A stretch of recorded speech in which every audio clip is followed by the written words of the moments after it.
दोस्तों अगले मिन्नत मुराद के अगले एपिसोड में आप देखें कि मिन्नत अपने भाइयों के साथ डिनर पर चली जाती है और इस बात का मुराद को पता नहीं होता। जब मुराद घर आता है तो उसे पता चलता है कि मिन्नत बताए बगैर अपने भाई के घर चली गई है। जब मुराद उसको फ़ोन करता है तो वो कहती है कि मैं अपने भाइयों के साथ डिनर पर आई हूँ।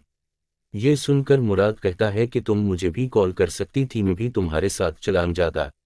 इधर उनका नकमा दामाद अपनी सास को मिन्नत के खिलाफ भड़काता है और कहता है कि मिन्नत को किसी बहाने से इस घर से निकाल देना चाहिए, नहीं तो ये हम सबको इस घर से निकलवा देगी।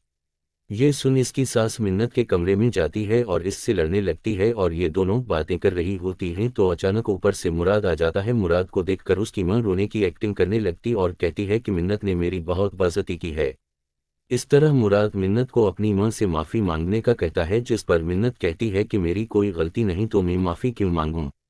इसके बाद मुराद को गुस्सा आ जाता है और वो मिन्नत को थप्पड़ मार देता है और फिर मिन्नत भी मुराद को थप्पड़ मार देती है।